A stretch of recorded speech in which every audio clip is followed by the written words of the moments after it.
지금 우리는 예수님의 12제자에 대해서 살펴보고 있는데요. 그 명단이 쭉 열거되고 있는 이 구절들 중에서 첫 주에는 16절 한 절을 가지고 베드로에 대해서 살펴보았고요. 또 그 다음 주간 둘째 주에는 17절 말씀을 가지고 야고보와 요한에 대해서 살펴봤고요. 그리고 지난주에는 18절 말씀을 가지고 거기 나오는 여러 제자들 명단 중에서 맨 앞에 나오는 안드레에 대해서 살펴봤습니다. 이제 오늘은 그 예수님의 12제자 마지막 부분인데요, 마지막 19절 말씀을 중심으로 이 가룟 유다에 대해서 살펴보려고 합니다. 사실 이 절 구분은 저자인 마가가 한 게 아니고 후대에서 이제 편의상 이렇게 갈라놓은 그런 장과 절이지만, 이 절 따라 말씀에 그 의미를 부여하면서 말씀을 나누다 보니까 또 거기에 참 은혜가 임하는 것을 경험하게 됩니다. 그래서 오늘 이 19절 말씀은 이 한 말씀을 한 절을 가지고 함께 은혜를 나누려고 하는데요. 자, 19절입니다. 또 가룟 유다니 이는 예수를 판 자더라. 저는 이 19절을 읽다가 그 중학교 영어 수업 시간에 생각이 불쑥 떠올랐는데요. 이게 몇 학년 때였는지 기억이 잘 안 나는데, 그 영어 선생님께서 이제 두 단어를 비교하면서 이 famous라는 단어하고 또 notorious라는 이 두 단어를 가지고 공통점과 차이점을 설명을 하시는 겁니다. 이 famous는 이 긍정적인 차원에서 유명하다 이런 뜻을 가진 단어고, 또 notorious는 똑같은 그 유명하게 알려진 것을 설명하는 단어지만 이거는 부정적인 차원에서 이건 악명 높다 이런 뜻으로 쓰인 단어다. 그래서 제가 어린 마음에 그 수업을 들으면서 적어도 나는 이 노토리어스, 나는 악명 높은 인생은 되지 말아야 되겠다, 그런 걸 다짐했던 기억이 제가 떠올라서 미소가 지어졌는데요. 19절 읽으면서 왜 이 단어가 떠올랐을까요? 바로 지금 이 가룟 유다는 2000년이 지난 지금까지 늘 그 이름 다음에 꼬리표처럼 따라붙는 이게 노토리어스 아닙니까? 또 가룟 유다니 이는 예수를 판 자더라, 이런 수치와 불명예를 그 꼬리표로 달고 다니고 있는 인물이 이게 가룟 유다인데요. 사실 저는 가룟 유다에 대해서 복잡하게 생각하지 않습니다. 누가 저보고 목사님 가룟 유다를 딱 한마디로 정의해 주세요 그러면 이렇게 이야기할 수 있을 것 같아요. 가룟 유다는요, 성장이 멈추어 버린 사람. 이걸 두 마디로 이제 늘리면은 성장이 멈추어 버려 미숙했던 사람, 이렇게 늘려 설명할 수 있고요. 조금 더 늘리자면 성장이 멈춰 미숙했기 때문에 마귀에게 그 생각을 빼앗긴 사람. 이 조금만 더 늘려 이제 네 마디로 말하면 성장이 멈추어 미숙했던 그가 그 미숙함으로 마귀에게 마음이 뺏겨 예수님을 팔아버린 사람. 이렇게 요약을 하면은 딱 맞을 것 같아요. 그래서 이 가룟 유다는요, 그 나쁜 사람이기도 하지만 더 결정적인 이 사람의 특징은 미숙했던 사람입니다. 그래서 저는 가룟 유다 하면은 딱 떠오르는 성경 구절이 에베소서 4장 14절입니다. 이는 우리가 이제부터 어린아이가 되지 아니하여 사람의 속임수와 간사한 유혹에 빠져 온갖 교훈의 풍조에 밀려 요동하지 않게 하려 함이라.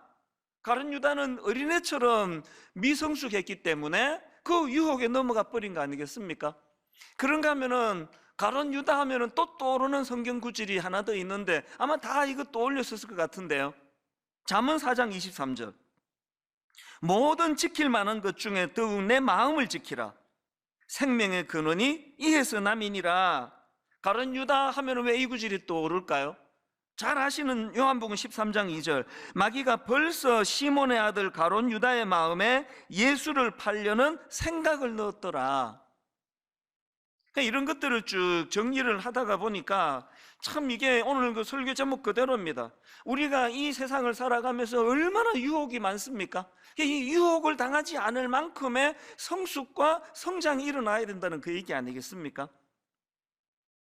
그래서 저는 이런 내용들을 묵상을 하다가 이제 이런 질문을 던지는 겁니다. 아니, 그런 가룟 유다는 어떻게 하다가 이렇게 성장이 멈추어 버렸나? 어떻게 하다가 성장이 멈추어서 이런 미성숙한 상태에 빠지게 되었나? 이게 참 굉장히 중요한 질문이라 생각합니다. 그래서 쭉 정리를 해보니까 한 세 가지로 가룟 유다의 그 성장이 멈춘 이유들을 분석할 수 있게 되었는데요. 첫 번째 이유가 뭐냐? 왜 성장이 멈추었습니까? 자기가 설정해둔 이 낮은 단계의 꿈에 집착했기 때문이에요.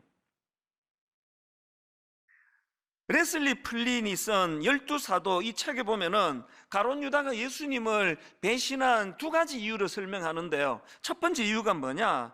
그는 예수님에 대해서 시간이 갈수록 점점 더 환멸을 느끼고 있었다는 거예요.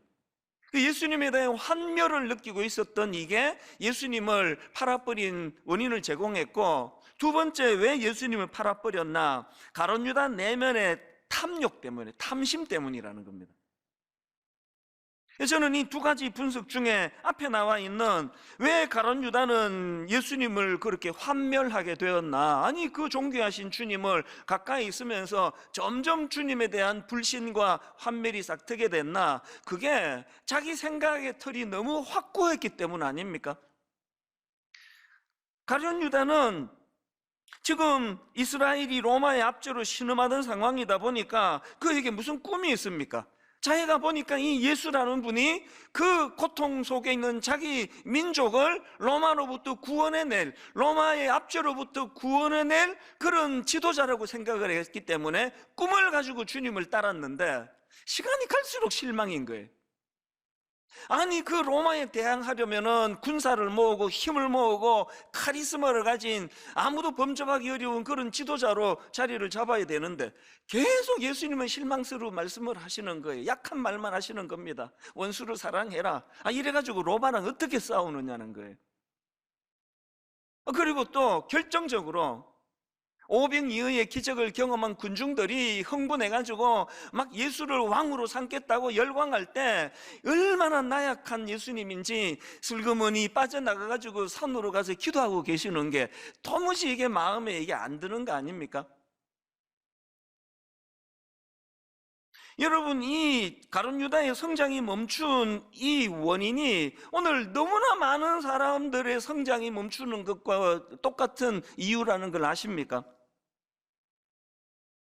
아니, 어떻게 그 좁게 좁은 이 피조물 인간의 그 생각, 인간의 꿈을 큰 그림을 그려나가시는 하나님 나라를 꿈꾸시는 예수 그리스도를 가까이서 접하고 그분의 말씀을 듣고 그분이 행하시는 일들을 보면서 어떻게 그 좁게 좁은 자기 생각을 크신 주님께 맞추어야 되지? 아니, 어떻게 그 좁은 자기 생각에다가 주님을 끼워 넣으려고 하니까 마음에 환멸밖에 나오지 않는 거거든요. 우리는 늘 이 시야 좁음의 문제, 그래서 여러분 자기 민족 해방에 대한 꿈을 꾼다, 이게 어떻게 나쁜 겁니까? 오늘 교회가 분열하는 게 다 이거 아닙니까? 아니, 왜 하나님을 믿는데 어떻게 생각이 이렇게 다를 수 있느냐고. 왜? 모두가 다 예외 없이 우리는 완성품을 가지고 꾸는 게 아니라 조각품 하나 잡고 있는, 이게 모든 걸 다 말하는 것처럼 오해하는 여기서부터. 그래서 여러분, 우리는요 늘 이 하나님의 이 지침, 이사야 55장 8절에서 9절, 이는 내 생각이 너희의 생각과 다르며 내 길은 너희의 길과 다름이니라. 여호와의 말씀이니라. 이는 하늘이 땅보다 높음 같이 내 길은 너희의 길보다 높으며 내 생각은 너희의 생각보다 높음이니라. 우리가 이 사실을 인정하지 않으면 가룟 유다가 간 그 길을 갈 수밖에 없는 거 아닙니까? 주변에 다 보고 계시잖아요. 너무나 자기 확신이 강한 그 사람들이 맨날 그냥 주변 사람들에 대하여 울분을 터뜨리고 하나님에 대해서도 신뢰가 안 가는 이런 모습을 보인다면 가룟 유다가 딱 여기에 지금 걸려 있는 거거든요. 그런가 하면 두 번째로 가룟 유다는 어쩌다가 성장이 멈추게 되었나? 자기 약점 관리에 실패했기 때문입니다. 이게 무슨 말씀이냐? 여러분, 지금 가룟 유다가 예수님을 배신한 아까 두 번째 이유를 그가 가진 탐욕 때문이었다, 탐심 때문이었다 분석하지 않았습니까? 요한복음 12장 5절 6절을 보십시오. 이 향유를 어찌하여 300데나리온에 팔아 가난한 자들에게 주지 아니하였느냐 하니, 이렇게 말하면 가난한 자들을 생각함이 아니요 그는 도둑이라 돈 괴를 맞고 거기 넣는 것을 훔쳐가미르라. 이 가룟 유다는 제자들의 재정을 관리하고 책임지는 그런 역할을 맡았는데 이 사람은 돈에 약한 거예요. 돈만 보면은 이게 뭐 공금인지 사금인지 뭐 분간이 안 가는 거 아닙니까? 제가 몇 주 전에요, 예수님은 강점으로 일하시고 그 사람의 약점을 보완해 주신다고, 그게 특징이라 말씀드렸는데, 마귀는요 그 인간의 약점을 후벼파면서 그 약점으로 무너뜨리는 존재라는 잊으시면 안 됩니다. 이 둘 중에 하나예요. 주님을 힘입어 성장하시든지 그것 때문에 무너지시든지. 가룟 유다를 보십시오. 돈에 약한 거, 마태복음 26장 14절 15절입니다. 그때의 12 중에 하나인 가룟 유다라 하는 자가 대제사장들에게 가서 말하되 내가 예수를 너희에게 넘겨주리니 얼마나 주려느냐. 뭐 이상한 뭐 가룟 유다 무슨 무슨 역할론이라는가, 이런 황당한 이야기들을 가끔씩 하는데요, 분명히 성경은 말합니다. 돈 때문에 넘겨주는 짓을 하게 됐다. 이게 저는 참 두려운 마음을 가져다 주는 게요, 이거 베드로도 마찬가지 아닙니까? 그 사람의 약점을 가지고 무너뜨리는 도구로 쓴다는 이 사단의 그 방식이 베드로를 어떻게 공격합니까? 이 베드로는 깊이 생각하지 않고 뭐든지 자신 있다고 뻥뻥 그냥 큰 소리를 치고, 그리고 큰 소리 쳐놓고도 그에 대하여 아무런 대비도 하지 않는 이런 허술한 면을 갖고 있는데, 정확하게 그것을 가지고 공격하잖아요. 베드로같이 의리 있는 사람한테 돈으로 유혹 안 합니다. 그 마귀가 얼마나 고단수 전략적인데요. 여러분이 갖고 있는 그 유혹할 수 있는 그 약한 부분, 그 방치하시면 그것 때문에 무너지는 거 아닙니까? 건강을 다치는 분 한번 보세요. 막 온 몸이 다 건강하세요. 막 그래서 막 펄펄 뛰는데 딱 한 군데가 무너지면 그것 때문에 건강을 다 상하는 거 아닙니까? 삼손도 마찬가지예요. 원리는 똑같습니다. 그 성경에 등장하는 삼손은 나중에 한번 가서 찾아보세요. 이 사람은 성경에 등장하면서부터 여자로 밝혀요. 뭐 이방인이고 뭐고 뭐 상관없어, 치마만 두르면 막 정신을 못 차리는 거 아닙니까? 그걸 방치했더니 결국은 들릴라라는 여자한테 그냥 인생 전체를 다 그 무너지는, 눈이 뽑히고 막 엄청 비극을 경험하는 거 아닙니까?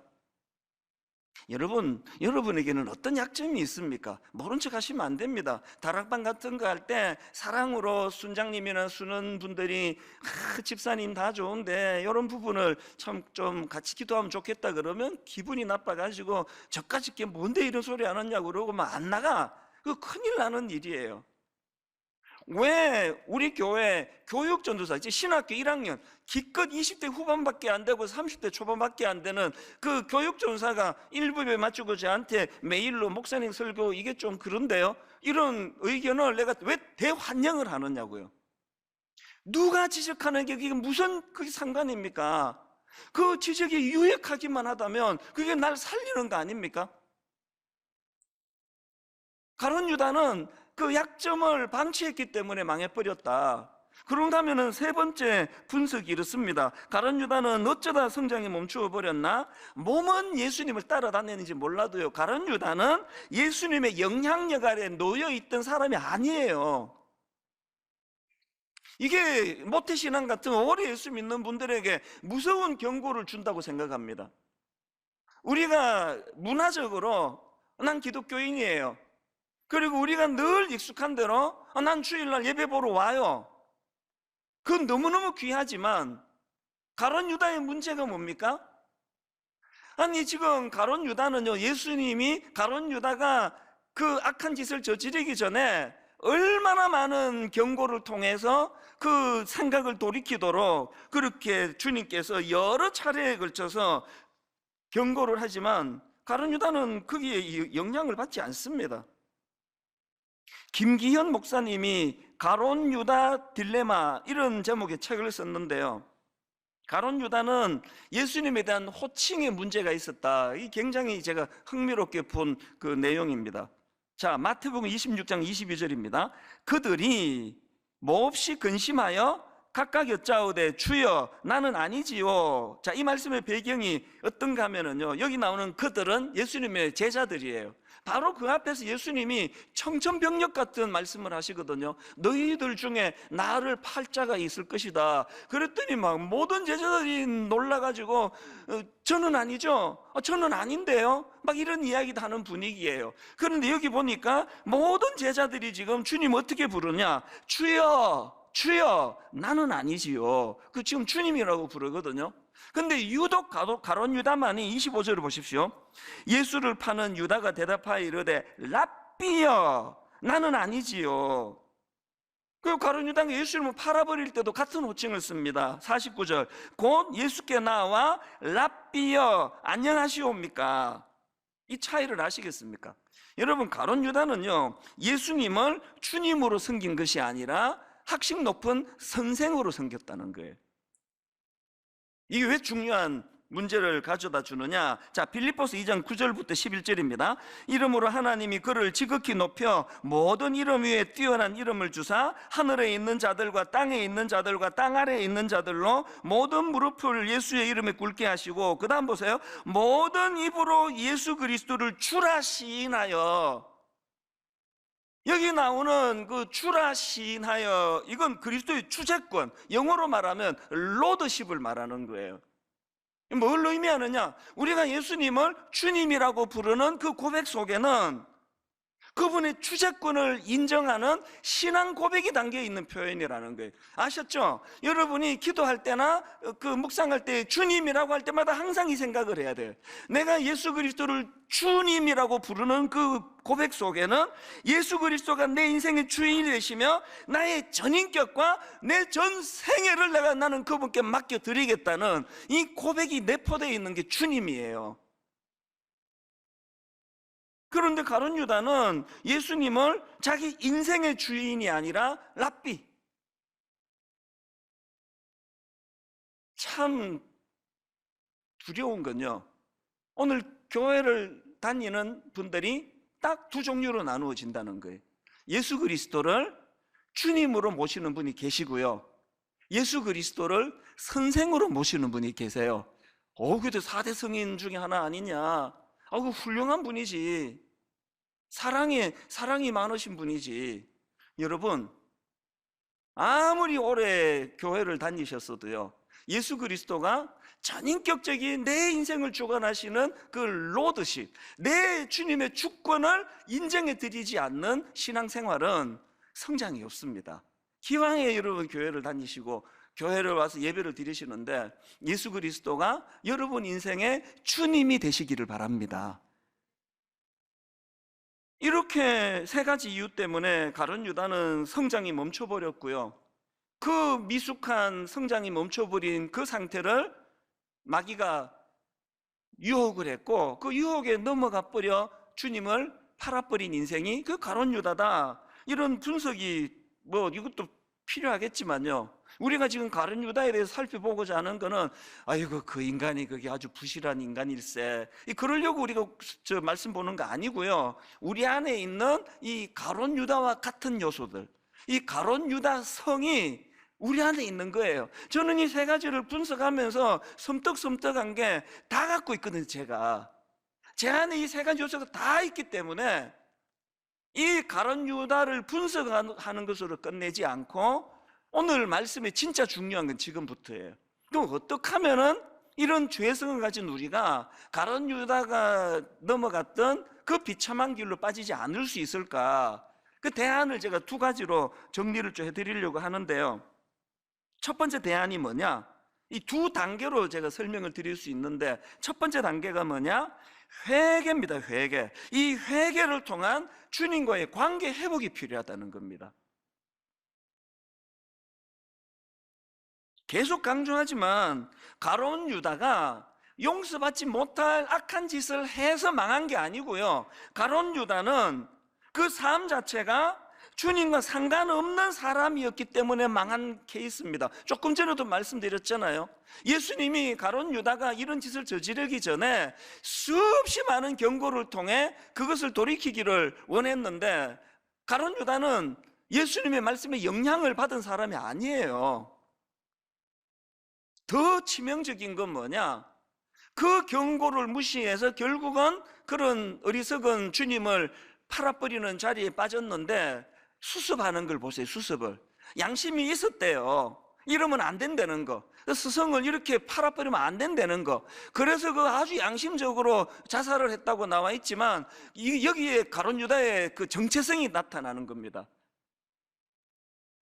가룟 유다가 굉장히 그 후회하고 양심적으로 처리한 것 같지만, 주님의 기준으로 보면 얘는 끝까지 지 하고 싶은 대로 하고 끝내는구나, 그거 아닙니까? 끝까지 나랑 상관없이 지멋대로 지 생각대로 하고 수습을 하는구나. 이게 베드로와의 결정적인 차이 아닙니까? 박순영 목사님이 그리스도 예수의 마음을 품어라, 이런 책을 썼는데 거기서 베드로와 가룟 유다의 결정적인 차이를 너무 잘 설명했더라고요. 한번 들어보세요. 베드로는 예수님을 3번이나 저주하고 부인했지만 결국 회개하여 주님께 돌이켰습니다. 하지만 가룟 유다는 자신의 잘못을 후회하는 데 그쳤습니다. 유다는 진정한 회개를 하는 것이 훨씬 더 어려웠던 반면, 베드로는 죄된 상태에서 돌이키지 않는 것이 더 힘들었던 것입니다. 이 차이를 한번 잘 들어보세요. 가룟 유다는 진정한 회개하는 것이 훨씬 더 어려웠고, 베드로는 회개하지 않는 것, 그 죄된 상태에서 돌이키지 않는 게 더 힘들었다. 그러면서 그 이유를 이렇게 설명했습니다. 이처럼 그리스도의 몸된 교회에 속한 지체들은 회개하지 않는 것이 더 어렵습니다. 왜냐하니까 그들에게는 거룩한 영, 곧 성령 하나님이 함께 하시기 때문입니다. 너무나 잘된 설명이라 생각해요. 여러분, 회개가 뭘 의미하는지 아십니까? 회개는요, 내가 예수님과 상관이 있다는 것을 말해주는 도구고요, 회개는요, 내 안에 성령님이 계시다는 것을 증명하는 도구예요. 가룟 유다가 그 악한 행위로 망한 게 아니라 그 안에 성령이 계시지 않아요. 우리말로 하자면, 우리식으로 하자면 그냥 후회하는 거, 후회. 사도행전 2장에서 베드로가 설교 한 번으로 막 3,000명을 회개시키고 막 놀라운 역사가 일어났습니다. 제 생애에 이런 날이 한 번이라도 올까요? 너무너무 부러운 일이 일어났습니다. 그 베드로의 설교를 듣고는 너무나 많은 사람들이 고통하면서 사도행전 2장 37절을 보십시오. 그들이 이 말을 듣고 마음에 찔려 베드로와 다른 사도들에게 물어 이르되, 형제들아, 우리가 어찌할꼬? 이런 탄식이 나오니까 베드로가 어떤 대안을 제시하고 뭘 요구하느냐? 38절입니다. 베드로가 이르되, 너희가 회개하여. 여러분, 왜 말씀 듣고 마음에 찔려하는 사람들을 향하여 회개를 촉구합니까? 왜 그렇습니까? 회개는 하나님의 사람이 되는, 하나님과 관계를 맺는 첫 관문이기 때문에 그렇습니다. 회개는요, 이제 내가 하나님의 영향력 아래로 들어가겠습니다, 이 고백을 하는 행위예요.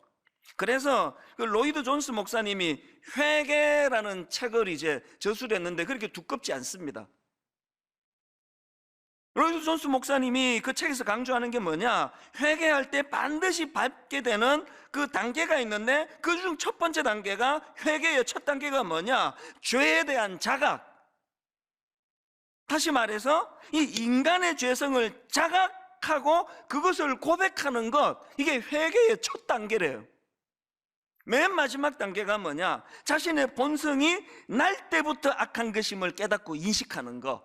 그래서 그 다윗이 악한 죄를 저지르고는 범죄하고 회개하면서 시편 51편 5절, 내가 죄악 중에서 출생하였으며 어머니가 죄 중에서 나를 잉태하였나이다.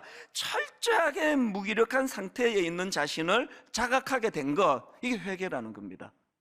그래서 회개가 뭐라고요? 언제든지 이런 무기력한 상태에 빠질 수 있는 이 연약한 상태를 자각하는 것. 그래서 주님을 의지하고 주님에게로 다가가는 거, 이게 회개라니까요. 저는 이것과 관련해서 그 우화 하나가 늘 저에게 경종이 되는 것을 느끼는데요, 이게 그 정갈과 개구리 우화예요. 그래서 뭐 어떤 사람은 이게 이솝 우화다 그러는 분이 계시고, 어떤 분은 이게 지금 그 작자 미상이다 뭐 이렇게도 말하는데요. 그 누가 말했는지는 중요하지 않아요. 정갈이 이제 강을 건너야 되는데 이제 헤엄을 못 치잖아요. 수영을 못 하니까 이제 정갈이 그 헤엄을 잘 치는 개구리한테 부탁을 한 겁니다. 나 좀 업어줘. 너 등에 타서 이 강을 좀 건너고 싶다. 그랬더니 개구리가 막 질색을 하는 거죠. 그러면 너 나 쏠 거잖아. 독침 쏠 거잖아. 그 위험한 짓을 내가 왜 해?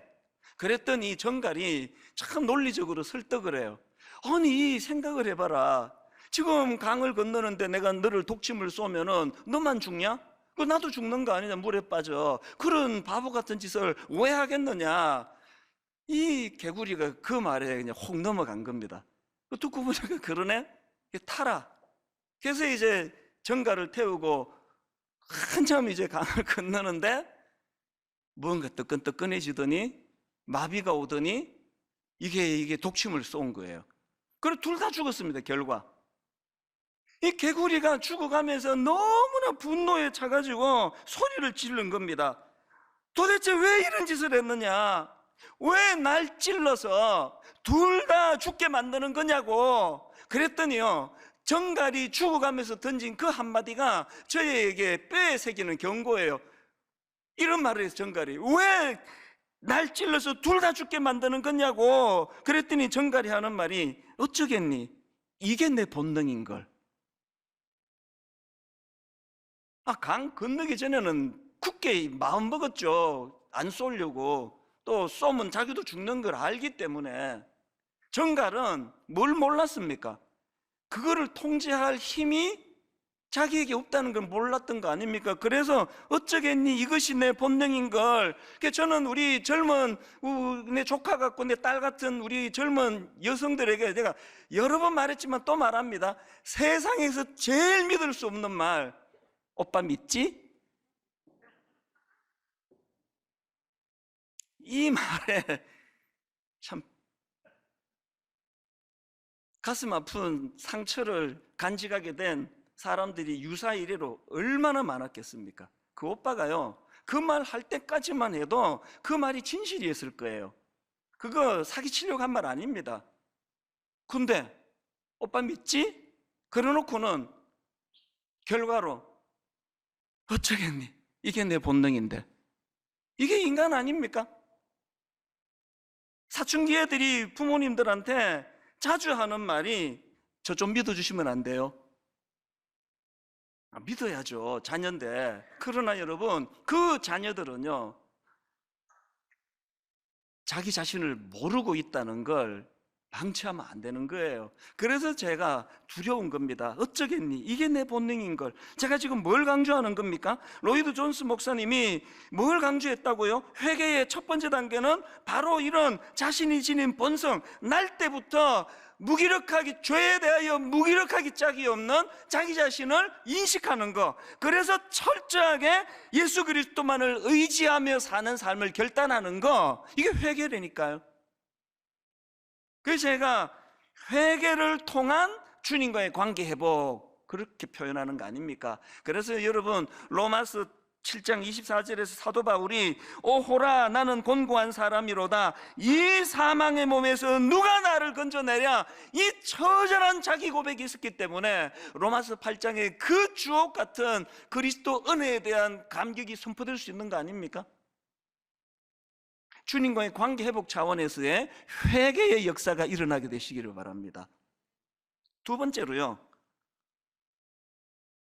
그렇게 회개를 통한 주님과의 관계가 회복이 됐다면 거기에 머무시면 안 되고 두 번째 단계로 가셔야 됩니다. 두 번째 단계는 주님의 영향력 아래 변화와 성장을 이루어 가야 된다는 겁니다. 에베소서 4장 14절을 아까 인용해 드렸는데 이 구절은 15절까지 읽으셔야 됩니다. 자, 14절부터 보십시오. 이는 우리가 이제부터 어린아이가 되지 아니하여 사람의 속임수와 간사한 유혹에 빠져 온갖 교훈의 풍조에 밀려 요동하지 않게 하려 함이라. 그러기 위하여 15절 오직 사랑 안에서 참된 것을 하여 범사에 그에게까지 자랄지라. 우리의 사명, 그에게까지 잘할지라예요. 머리 대신 예수 그리스도. 모든 생명체는 자람으로 증명하는 거예요. 이 성장이 없다, 그 100% 죽은 겁니다. 지난주에 우리랑 함께 사회 가던 그 이관성 목사님이 이 대구에 있는 아주 좋은 교회로 담임 목사님으로 부임해 가셔서 지난주에 이제 그 담임 목사 위임 예배를 드렸는데 저보고 이제 설교를 해달라 그래서, 보통 토요일 날 하면은 제가 움직이지를 못합니다. 지방에는 갈 수가 없는데 수요일 날 있다 그래서 이제 차를 몰고 그 대구로 내려갔는데요, 제가 거기서 두 가지 기쁨, 너무 마음이 기쁜 걸 경험했거든요. 하나는요, 그 교회 어떤 장로님인가가, 장로님이신 것 같아요. 어떤 분이 이런 말씀을 하세요. 아이고 목사님, 우리 이관수 목사님 이렇게 잘 키워서 우리 교회 보내주셔서 감사합니다. 벌써 성도님들이 우리 이 목사님 되게 좋아합니다. 그게 진짜 기쁘더라고요. 그리고 또 하나 기뻤던 게, 오랜만에 이제 담임 목사로 나간 우리 교회 출신 목사님들이 몇 분이 부부로 거기에 축하로 오셨더라고요. 어떤 분은 한 2년 만에도 보고, 또 한 1년 반 만에도 보고, 지금 그 전북에 있는 두 목사님도 거기 왔고 서울에 있는 담임하는 목사님도 왔는데, 대화를 하다가 보니까 그 한 1, 2년 사이에 이분이 또 성장한 거예요. 보니까 그 청출어람, 나 이게 이론인 줄 알았는데요, 지난주 제가 깨달은 겁니다. 진짜 그 스승을 능가하는 그런 성장하는 제자가 그 스승에게 기쁨일 수 있다는 거, 너무 기쁜 거예요. 그래서 결심했습니다. 코로나가 끝나자마자 우리 교회 출신 목사님 한번 다 초대해가지고 홈커밍데이, 그분의 성장, 그분들의 성장을 내가 정말 기쁨으로 한번 목도해야 되겠다. 그럼 반대가 딱 나오죠. 스승에게 제일 슬픈 게, 아무리 애를 써도 성장이 없는 제자. 예수님이요, 가룟 유다를 향해 되게 슬프셨을 것 같아요. 성장이 멈춘 제자. 여러분, 우리가요 무슨 악한 짓을 해서 주님을 슬프게도 하지만 성장이 없는 그 상태가 주님을 슬프게 한다는 거 아셔야 됩니다. 그런가 하면 저는 이 베드로를, 가룟 유다를 보면서 또 한 가지 제가 마음에 배운 게 있는데요, 성장이 멈춘 사람의 특징이 하나 있더라고요. 가룟 유다를 보니까 감탄을 잃어버리는 거예요. 경이로움을 잃어버리는 겁니다. 어디서 제가 이걸 깨달았나? 요한복음 12장에 지금 주님의 은혜의 감격에서 옥합을 깨뜨리며 참 눈물로 그 머리털로 예수님 발을 닦고 있는 마리아, 그 분위기가 어땠겠습니까? 그 내용이 요한복음 12장 3절이거든요 마리아는 지극히 비싼 향유 곧 순전한 나드 한 건을 가져다가 예수의 발에 붓고 자기 머리털로 그의 발을 닦으니 향유 냄새가 집에 가득하더라. 이 벅찬 감격을 지금 지켜보고 있는 게 가룟 유다거든요. 그런데 가룟 유다의 그 분위기 깨는 이 한마디, 바로 그 다음 5절을 보십시오. 이 향유를 어찌하여 300데나리온에 팔아 가난한 자들에게 주지 아니하였느냐. 이게 뭐 그냥 이게 좀 그 물질에 약한 그 자기 엄중한 어떤 본능을 드러낸 거라고 그렇게 성경이 말하지만, 저는 다 다른 거 차치하고요, 감격을 잃어버린 인생. 지금 그 여인이 오죽했으면 모든 에너지를 그 주님을 그 감사를 표현한 여기에 지금 감격으로 눈물로 지금 그렇게 헌신하고 있는 그 자리에서, 이게 어떻게 보면 꼭 AI 컴퓨터 같아요. 냉정한 인간. 예수 잘 믿는다고 하는 사람 중에 이런 감정을 잃어버린 분들을 가끔씩 봐요. 그러면 마음이 참 슬픕니다. 여러분, 성장하고 계세요? 이 말을 다른 말로 표현하면, 여러분이 주님께서 그 주신 은혜에 대한 그 감탄, 그 경이로움이 있으세요? 경이로움을 잃어버린 거 아닙니까? 이렇게 딱딱 바른 소리만 하고 바른 말, 책 잡히지 않은 말들만 따박따박 잘하는데 그 감탄을 잃어버린 인생이, 그게 참 불행한 인생이에요. 지난주 수요일 날 그 이관수 목사님 담임 목사 위임 예배 때 모처럼 제 아내랑 같이 갔거든요. 그리고 제 고향에 왔으니까 이제 그 위임식이 다 끝나고 그냥 집에 가기가 너무 아깝잖아요. 그래서 제가 자랐던 곳에도 가보고 여기도 가보고 저기도 가보고 그렇게 너무너무 오랜만에 참 마음이 참 좋더라고요. 그렇게 하고 이제 다시 이제 분당으로 가려고 고속도로 쪽으로 가다가 보니까 일부러 간 것도 아닌데 제가 자란 동네를 지나가게 된 겁니다. 근데 깜짝 놀랐던 게 내 모교의 종탑이 보이는 거예요. 그 운전하다가 제 아내 보고 저 내 모교회다, 모교회. 저 종탑이 내 모교회인데 내가 이 동네에서 내가 이 내 무대라고 막 그러면서 그 다음에 내가 무슨 이야기를 한지 아십니까? 제 모교회가 원래 이름이 성박교회예요. 교회가 벌써 이게 변두리 외곽이라는 느낌을 주지 않습니까? 참 가난한 분들이 많았고요. 그 중에도 저는 별로 뭐 희망이 없고 꿈도 별로 없고 그저 뭐 그냥 평범하게 짝이 없던. 그래서 제가 그날 차 안에서 너무너무 마음에 감탄이 일어나가지고 무슨 이야기를 했는지 아십니까? 저 어린 시절에 그 가난했던 또 아무런 꿈도 없던 나를 생각하면 이후에 내가 주님을 인격적으로 만나서 내가 걸어간 이 길 자체가 이게 기적이다. 이게 홍해가 이게 내 안에서 이게 12번도 더 갈라진 거거든요. 운전하고 가는데 마음에 막 감격이 일어나는 겁니다. 너무 감사한 거예요. 이 동네에서 아무런 꿈 없이 자라던 별 희망도 없어 보이던 초등학교 6년, 중고등학교 6년, 12년 동안 담임 선생님에게 단 한 번도 주목받아 본 적이 없는 참 미미한 성박교회 다니던 어린 이찬수라는 사람이 주님의 손에 붙잡혀 갈수록 더 기쁘고 갈수록 더 윤택한 인생으로 만들어주신 이 감탄이 너무너무 기쁘게 올라오는 게 제가 마지막으로 이제 고속도로 들어가면서 여보 또 오자, 또 왔으면 좋겠다. 결론을 이렇게 맺습니다.